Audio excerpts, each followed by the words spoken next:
Nous savons parfaitement que notre motion de rejet sera repoussée et que vous ne résisterez pas à nous dire que si elle était adoptée, le pays serait privé des avantages que vous pensez proposer dans votre texte de loi. Mais où?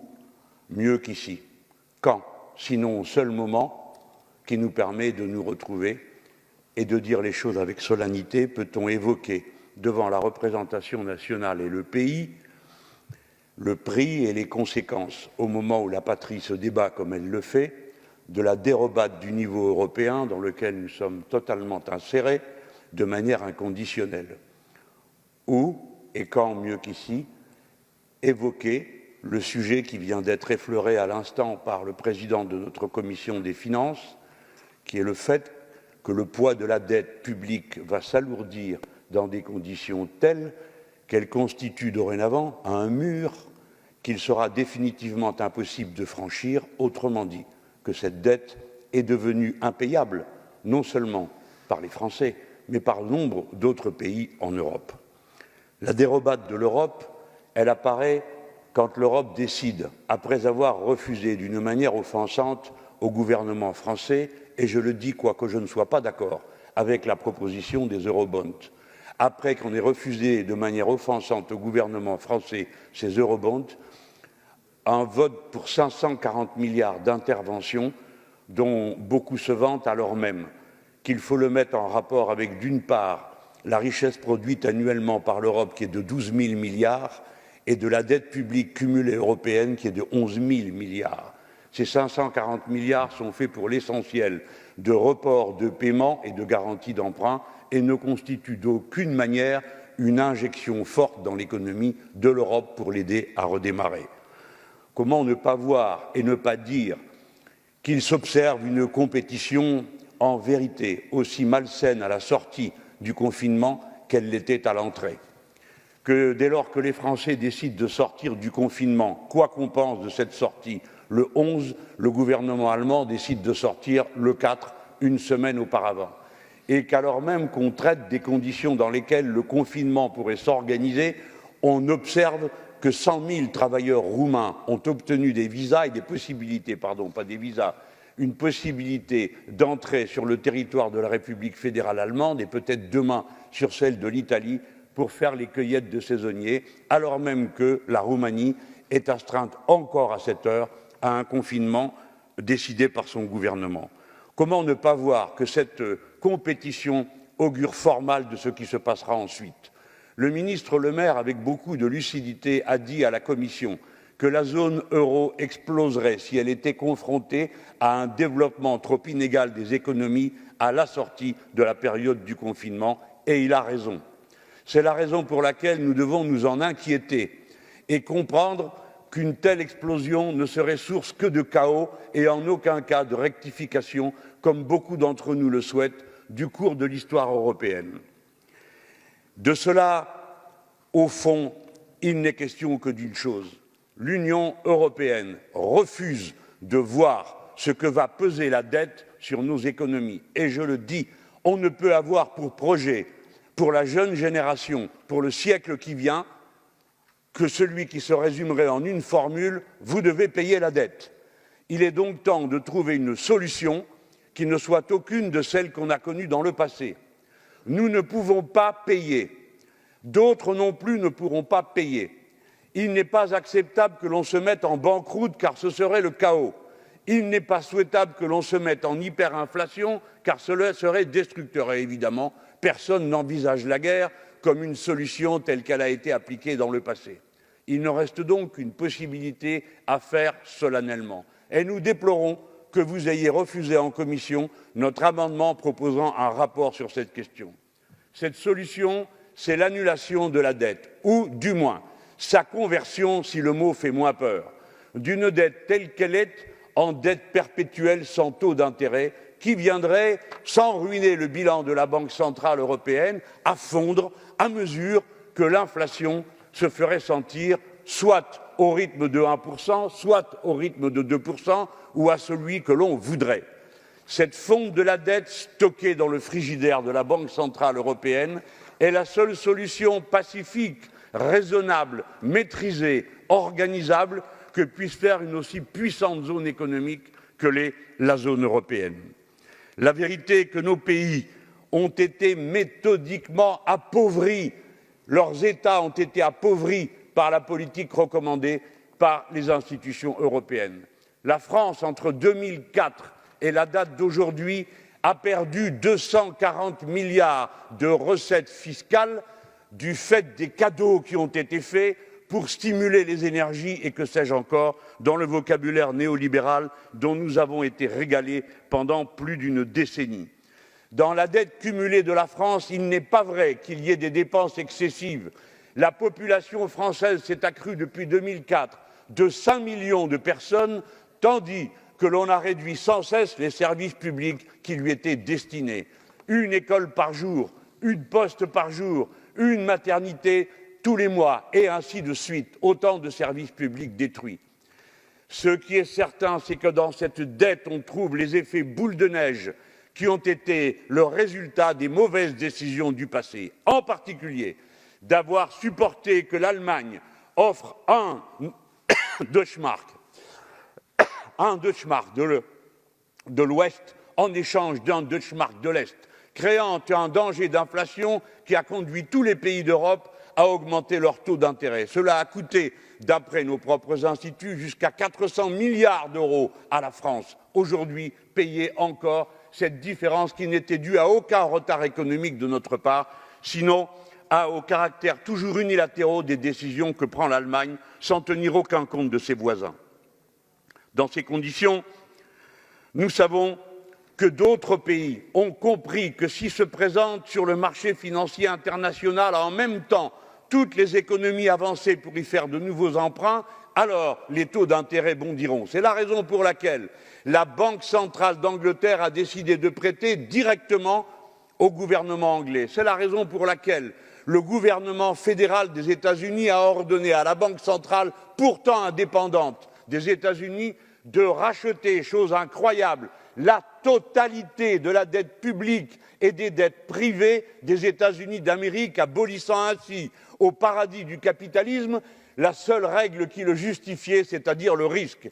Il n'y a plus de risque capitaliste aux États-Unis puisque la Banque centrale fédérale a tout racheté, doublant son bilan, sans vergogne ni sans aucune gêne, parce qu'ils ont compris que sinon, sur le marché financier, l'argent qui sera emprunté coûtera affreusement cher. Aujourd'hui, quelle est la situation? 45% du bilan, c'est-à-dire des encours de la Banque centrale européenne, sont constitués de titres des États qui composent l'Union européenne. Pour ce qui concerne la France, 18% de la dette de la France a été rachetée par la Banque centrale européenne aux banques privées. Si, en effet, les traités tels qu'ils sont, et on voit bien pourquoi il faut les changer, nous interdisent d'exiger aujourd'hui, séance tenante, puisque les Allemands ne veulent rien entendre, que la Banque centrale européenne prenne en charge un financement direct des États à taux zéro ou à taux négatif, nous avons cependant la possibilité, en tant qu'actionnaire de cette Banque centrale européenne, d'exiger que la part de la dette française contenue dans le bilan, c'est-à-dire 18% de son total, soit transformée en une dette perpétuelle, puisque c'est le terme que l'on donne pour appeler ce genre de titre, dette perpétuelle sans intérêt, encore ne vous suggère pas des intérêts négatifs, ce qui est pourtant le cas aujourd'hui du loyer de la Banque centrale européenne. Disons à intérêt nul. Eh bien, cette dette, alors, représenterait la totalité de ce que vous avez engagé en nouvelles dépenses pour tâcher de surmonter le risque de la récession. Je dis bien la totalité. 18% de la dette de la France serait instantanément retirée de son total. Et si on étendait à la totalité des dettes publiques de la zone euro la transformation en une dette perpétuelle, la France, pour sa part, retrouverait la capacité d'emprunt, je dis bien dans les critères de Maastricht. Vous voyez qu'à cet instant, je n'en sors pas. De 1 380 milliards d'euros qui pourraient mieux le faire que l'État et la République, affectés à des dépenses d'intérêt général et notamment d'investissement public pour affronter la conversion qu'il va bien falloir imaginer et mettre en place de l'économie productive et des échanges de notre société si nous ne voulons pas reproduire le même délire productiviste qui semble animer de nouveau les stratèges européens. Ne craignez rien, c'est que je parle fort, et seulement cela. Pour le reste, vous savez que les microbes me redoutent encore plus que vous. Voilà la solution qu'il faut présenter. Il n'est pas acceptable, et je voudrais le dire sans chercher d'excessive polémique, que vous ayez eu l'idée de proposer des eurobonds sans prévoir qu'on vous les refuserait, alors que ces eurobonds, ce n'est rien d'autre que de rajouter de la dette, élever encore le mur de la dette. Mais en plus, nous en perdrions le contrôle parce que les autres seraient solidairement responsables avec nous. Non, ce n'est pas une bonne solution. Le mur de la dette doit être abaissé et vous ne pouvez pas dire aux Français que c'est en la remboursant qu'ils en viendront à bout. L'Europe s'est dérobée. L'Union européenne est une machine qui, pour l'essentiel, consiste à mettre une camisole de force aux Français, aux Italiens, troisième économie, nous Français deuxième, aux Italiens troisième, aux Espagnols quatrième, au seul bénéfice des économies concurrentes d'Allemagne et du Pays-Bas, qui, dans cette circonstance, n'ont fait preuve d'aucune solidarité avec les Français, tandis que nous nous étions bien gentiment alignés sur eux quand ils ont pris cette décision absurde de conversion de leur marque de l'Ouest en marque de l'Est, de marque de l'Est en marque de l'Ouest. Voilà. On nous a répondu, vous déclencheriez de l'inflation, et alors elle serait terrible. Notez qu'elle ne serait pas que terrible, elle permettrait de faire fondre la dette perpétuelle.